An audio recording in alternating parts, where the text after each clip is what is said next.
You have to make your own. And you, in fact, you have a national film board that gives money out to filmmakers. We don't have that. Well, some of those comparisons informed your earlier movies, and I wondered, you know, where did you get the idea for taking that to another level with this film? In other words, comparing lots of different causes and cultures to ours. Well, I think I got a Eurail pass and a youth hostel card when I was 19, and took off to Europe. And I had never really left the country other than, you know, coming to Canada to visit the relatives. So the first time I went anywhere in Europe, I just couldn't believe one thing after another how they did things. And I just, as a kid, I'm thinking, why don't we do this here at home in the U.S.? And the more times I would travel, the more times I went there as I got older. And then this friend of mine, Rob Burleson from Michigan, same thing was happening to him. And we've been talking about doing this idea for probably 20 or 30 years. As an excuse to travel to exotic locations. Yeah, yes, right. Yes, but we actually had a name for it a long time ago called French lessons. And we were going to like just do them as various lessons, but they were all things that we would see in France because that's such a crazy country of really good ideas. Like once you get over how you're treated there, you know, because they're just different. That's all. They're just, you know, they don't have that, whatever that is that makes. I know this is being live streamed.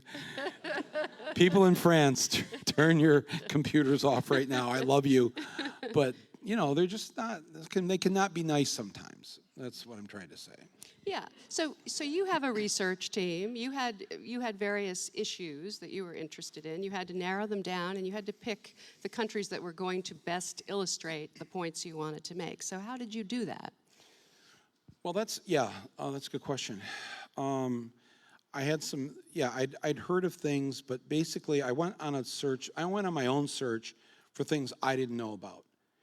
And then I would ask the crew if they knew about it. And I have people on my crew that went to college. So they know things. And one went to Cornell, one went to Harvard, and one went to Dartmouth, you know. So I figured they would know these things, and they read 3 papers a day. I read 3 papers a day, and we all asked ourselves, did you know that Portugal hasn't arrested anybody for drugs, for using drugs in like 15 years? I did not know that. Did you know that you can vote at 16 years old in Austria? And in fact, that the youth vote, young people in Austria now vote at a much higher percentage than other countries because they start doing it in high school and they make it part of the class and they bring the pollsters in, and the political debates, and they get the kids doing it at 16, and at 18 they're voting. So it was like one thing after another. We were just surprised at these things, and that became one of the criteria of we're not going to put this in the film unless, did you know that 3rd graders, their lunch is lamb skewers over couscous, or a beef and fennel stew, or I'd never heard of this stuff, and I thought I knew a lot of these things. So that was really the criteria, but then when I make my films, I don't go with a strict outline or any kind of a script. You let them grow organically. Yes, very organically. You'd be surprised. I mean, it looks like, oh, that was funny that I set that up, and it turned out to be a funny joke. But when I'm trying to make or encourage the French school kids to drink Coca-Cola, that's not something we thought up back in New York, where, hey, it'd be funny if, like, when we go to the lunchroom, go get a Coke and put it on the table.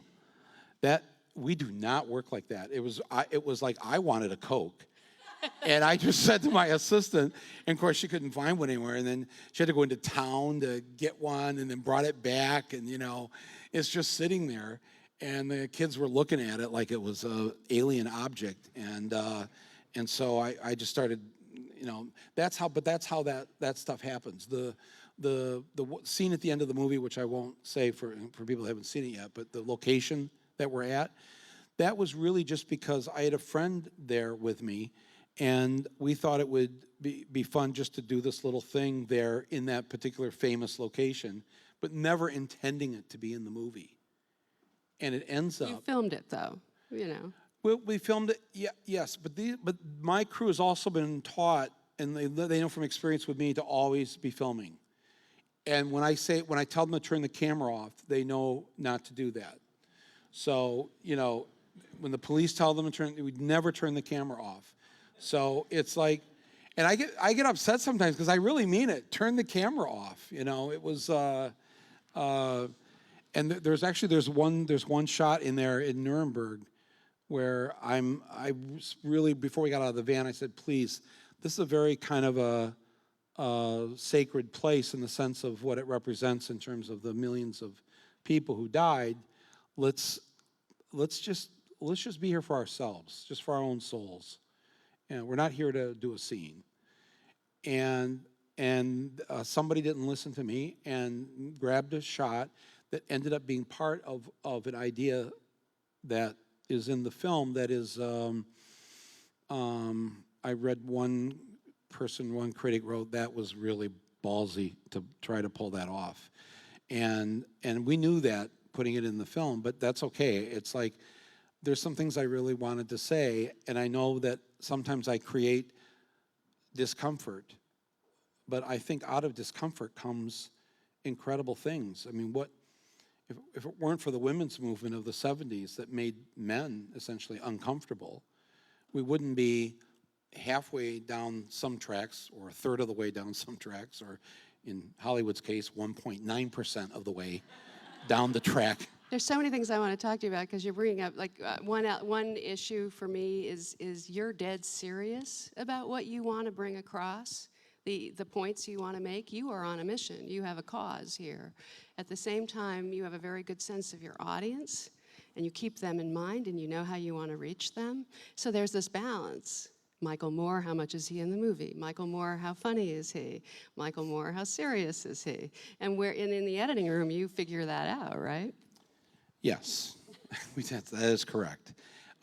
In fact, I usually have a sign in the edit room that says, "When in doubt, cut me out," because I think a little bit of me goes a long way, and so I don't like to see myself a whole lot in there. The humor, that's just a kind of a natural thing probably with me. I think, you know, in high school where your senior class selects the most likely to succeed and all those things, I was voted class comic.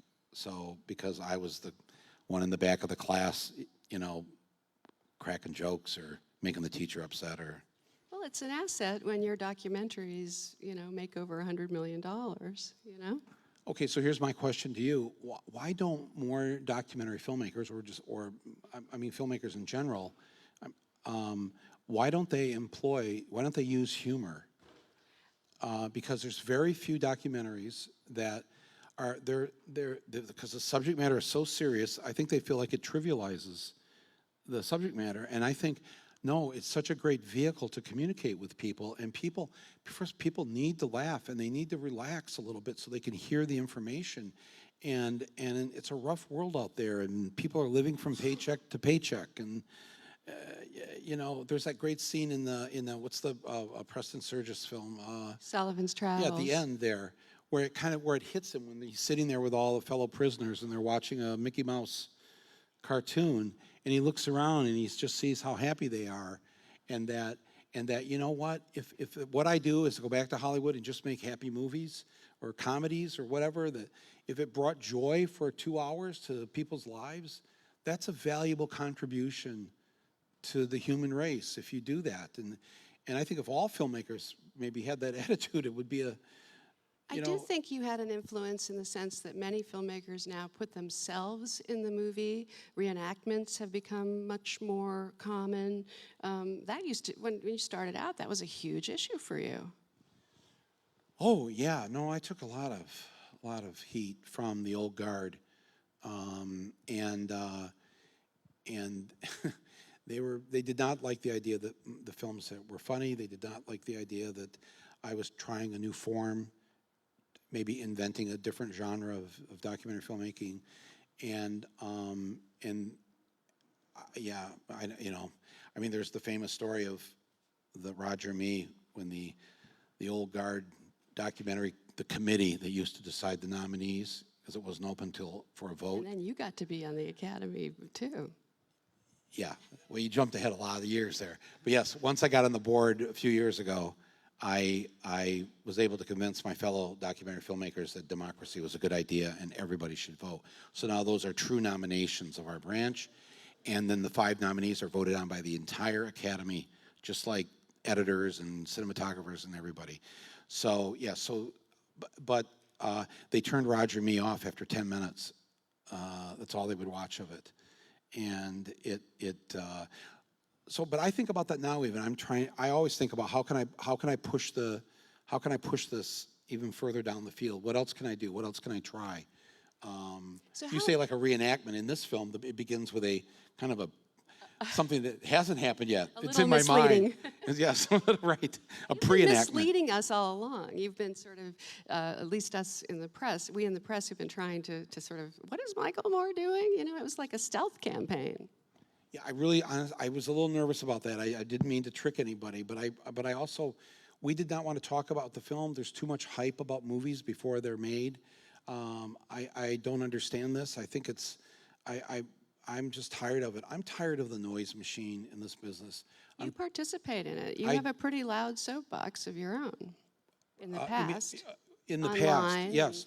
But on TV. Right. And then, so for my last film, what I tried to do with my last film is I told the bookers on the TV shows or the publicists that handle this stuff, I said, okay, I'm going to do something, new. I want to do something new. This is like a year before Capitalism: A Love Story came out. I'm only going to go on talk shows or whatever when I don't have a movie to promote. And when my movie comes out, I am not going to come back. I'm not going to be on the show. I will not be on the show to promote the movie. I will come on your show after the movie's been out, say for a few weeks or whatever, and then I'll participate in the discussion. But I don't want to be part of the hype machine for this. And so they thought I was crazy. Everybody thought I was crazy. The publicists upset them. The bookers didn't know how to handle it. George Clooney on the first night of Colbert this week was really, both Colbert and he were having to apologize that he didn't have a movie to promote and having to explain to the audience why he was there with nothing to promote. Well, when I grew up, in the early days of Johnny Carson or Jack Parr, if you remember Jack Parr, that those shows where people would just come out and sit on the couch, smoke cigarettes and talk shit for an hour and a half is how long Carson was, from 11:30 to 1 a.m. And people would just show up and just walk out. And you'd have these incredible conversations. Dick Cavett did it too. So you kind of went social media silent for what, a whole year? Yes, about this, yes, not on other subjects, but on this. Well, first thing was I took myself off TV. I have not been on a single television show as a guest since October of 2013. So when you say like you're out there all the time and you use, I think that's surprising to hear that, isn't it? There's a perception that I'm ubiquitous and omnipresent and. We may not have realized that we missed you. Yeah, or maybe you didn't miss me. But felt so good I did Bill Maher in October of 2013. He had a stand-up show in D.C. that Keith Olbermann and I did a little skit for, but not as a guest. Boy, it's felt so good to not be on television and have to, do that whole thing. And I'm trying to figure out now what am I going to do with this? It's all kind of swirling in my head because You're making some decisions about distribution now, right? Yes, yeah. Well, I'm in the middle of that right now. Yeah, today. What's going on? Somebody's going to buy it. It's been very interesting. I mean, there were probably a dozen or so on the opening night that we want this film. So to be in the double digits on potential buyers was huge. But I think all I can say at this point is that I think most of the people that want the film now understand that while it is about the money, I mean, the people who put up the money for the film, I want them to get their money back. But it's also about how many theaters this is going to play in, and how this is going to be presented to the public, and how to encourage people to come see it, and how could we get people in to see it who maybe are not economically, they people that don't have the wherewithal necessarily to bring the family to see a movie like this. So I have all these other side discussions. This started with Roger and me. I made it part of my deal with Warner Brothers that they had to provide they had to pay the mortgage or the rent of the 4 families that the deputy sheriff evicts in the film. They had to pay their rent for 2 years. Are you doing something like that here too? Yes, I'm trying to do. Well, Some school lunches? you don't have to applaud me, yes, but because that's my responsibility to do that. As a human being and as a citizen, that should just be a given that I would do something like that. And but I want to hear, the things I want. Quentin Tarantino was the head of the jury when we won the Palme d'Or at the Cannes Film Festival for Fahrenheit 9/11, and then they have a dinner afterwards, as you know, and I just wanted to meet Alanis Morissette. That was like my whole. I don't know why. I'm happy for you. I know, I was like, oh, it was really great to meet you, and she goes, oh, thank you, and then she just walked up. Who is this creepy guy? To Tarantino? Oh, Tarantino. So at the dinner, he says to me, I don't think he'll mind me saying this. He said, I not only have never voted in my life, I've never registered to vote. And this movie, when I get back to LA, I'm registering to vote, and I'm voting from now on. And I said to him, Quentin, I teared up. I said, honest to God, if you know anything about me, hear this. That is a bigger award than that Palme d'Or that you just gave me. Because if you said that after seeing this film, 10 million others are going to say that and going to do it. And that's just, I just had a shiver just thinking about it now. So how important is it that this movie come out during this election year, or how soon do you want it to enter the conversation? I want it to enter the conversation tomorrow. We're ready to go now. I mean, I think whoever buys this is going to have to be able to not sit on this for too long. I want people to see this movie. We're discussing things that are happening right now, and but I also, then the other part of me that you brought up, for the audience, I think I can't think of a more beautiful Christmas movie than Where to Invade Next. And if that could be my Christmas gift to North America and the world, I would be very happy. Hey, we opened Fahrenheit the week before the Spider-Man movie that summer in 2004. And it turned out okay. Yeah, because everybody cleared away from Spider-Man, and so we thought, Harvey and I, we were like, why don't we open the week before, and then we'll still be in theaters, and we'll get back then, things were a little different with how you could get into theaters, but we had the Spider-Man spillover effect. So the week before Star Wars is what I would like personally. So how important do you think that there's a tipping point with the women in this gender issue that seems to be important to you in the movie, but important across the media right now?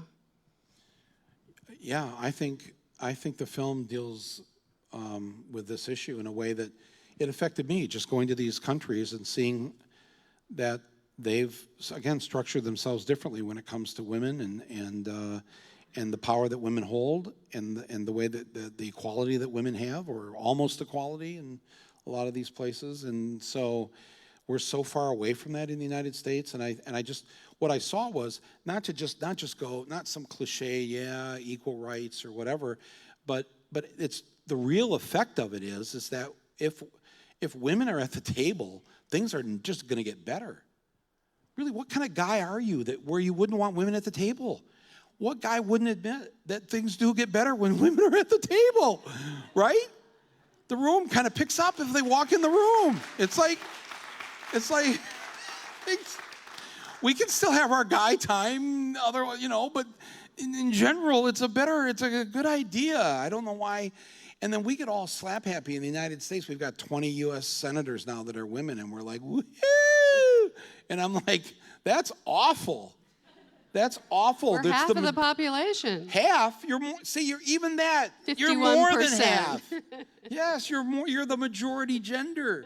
And it's like you got 20% of the power. Isn't anybody pissed off about that? I hope so. I think so. We don't have much time for questions because we're gabbing too much. So there's some mics, one on the right, one on the left. Wave your hand. And we'll start on the left if you can find someone quickly. Yeah. Fire away. Hi. First of all, I want to say that for anybody that hasn't read Michael Moore's biography, it is one of the best books about a true patriot, and I highly recommend it. Second of all, I've been working on a documentary for 6 years on the status of women in the United States. It's called Equal Means Equal, and Patricia Arquette is our EP, and she mentioned it at the Oscars. And I agree, the time is now. Women don't have legal equality in America, and 96% of us think that they do. And we have a problem of ignorance more than a problem of people not believing that women are equal. Do you think that the Patricia Arquette moment was a tipping point? Absolutely. Absolutely. I said that the other night on the stage at my premiere. I said Patricia's speech was amazing. And, and I heard the lefties in the audience kind of, snicker. And I suggested Meryl Streep can lead the campaign to get the Equal Rights Amendment passed. But this is what the problem with this is what the right wing understands. They understand how to use media. They understand how to communicate, how to reach people where they're at instead of expecting people to come to where you're at. And the left does that too much. And I didn't like that they snickered at that idea. Millions of people were watching the Oscars. She gave this beautiful, impassioned speech that anybody who's been a mom or a single mom knows. It just was like, it went just like that. And then that cutaway of Meryl just, She's on a tear, though. She is on a tear.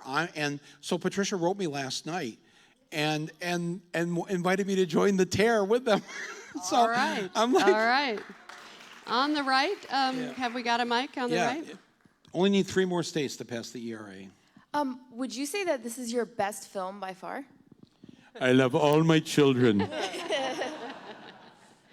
Some critics are saying it.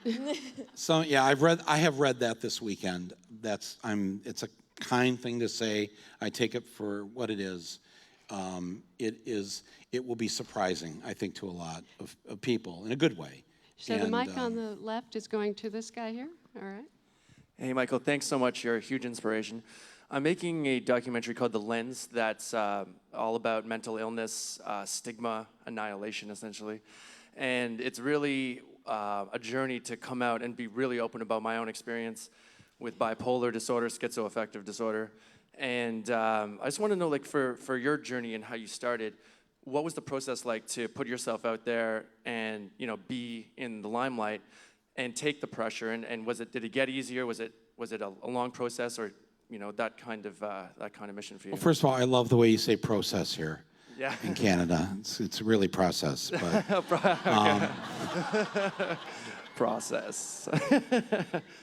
And the bipolar thing should help with that, by the way. Oh yes, thank you. See. Let me ask you this. Can I ask you a question? 100%. So you're a Canadian, obviously. That was the joke I Dual was making. citizenship, yeah. Oh, with where? I was born in Vermont. In Vermont, okay. But grew up in Canada. So with your Canadian healthcare system, if you have a mental issue, such as schizophrenia or bipolar or whatever, I assume there's help. Yes. For you. I know what the conservative governments have done, snipping away the social safety net here and making, I know that. We don't have time for that. But, do you think that there's something that we can learn, we in the United States, from how the Canadians treat mental health versus how the United States treats that? I think so. There's a lot of resources, and the system's overloaded, 100%. But there's definitely a lot of experimentation going on. Like, I was part of a process where you say it the way you want to say it. You know, so there's a lot of experimentation, yoga studies. I think it's good to joke about this. It's good to joke about this stuff instead of, you know, Exactly. and you don't, and people don't need to patronize you, you know. Yeah, well, exactly. And there's a lot of research going into how can we come up with new strategies, how can healing be tightened up and go faster. And I find the reason I'm doing this is because there's so much misinformation and there's so much confusion. I'm really fascinated by this issue. Like, stick around afterwards. I'd love to, if you tell me more about your film. Amazing. Yeah. Thank you. All right. We have one question left on this. Or two if I answer quickly. Okay. Hi. First of Quickly. all, congrats on the film. And just like you, sir, over there, I'm making a documentary that deals with a mental issue. It's called Awkward Love, and it's about dating and intimacy specifically for people with Asperger's syndrome. And that question I actually have for you, Michael, is when you tackle a doc, how long do you spend on the research process? Like, because what I've done is I've spent some time interviewing some friends, letting know what they have to say, and I'm still a little like trying to figure out where I can take this film. I spend a lot of time in the sense of I've had my eyes and ears open since I was a child, so all that research is there in my head, and the actual research, if you're talking about, sometimes documentaries get too pre-produced, too over-researched. You need to just go out there with the camera, start shooting, and find your way. Make mistakes. Mistakes are the best thing to do because you learn from them, and you'll find your way better than being afraid to go out there, you know, before you have it all together. Don't wait till you have it all together. Thank you. Don't wait till you get a grant. Don't wait to any of that. You have to really kind of do it. If you are in the emotional place and your heart is there and you're ready to go, you got to go. You got to go right then. And the thing about putting myself in front of the camera and all that, none of that was easy at the beginning. It still isn't easy now. If you knew me personally, I'm you know, somewhat I'm somewhat of a shy and introverted person, which makes no sense if you only know me from the screen. But I'm forcing myself to do this because I think it needs to get done, and I wish somebody else would do it. Or I always think this in my head, you know. Will you do it? If you will wear this ball cap, and do you have an idea for the next movie or? Okay. No, you got to come with the idea. But anyways, and here's the last. Yeah. Sorry. No, we've got to stop, I'm afraid. Thank you. No, I'm sorry about that. I'm sorry. Thank you, Michael, so much. Hey, thank you, Ann Thompson. Let's hear it for Ann Thompson.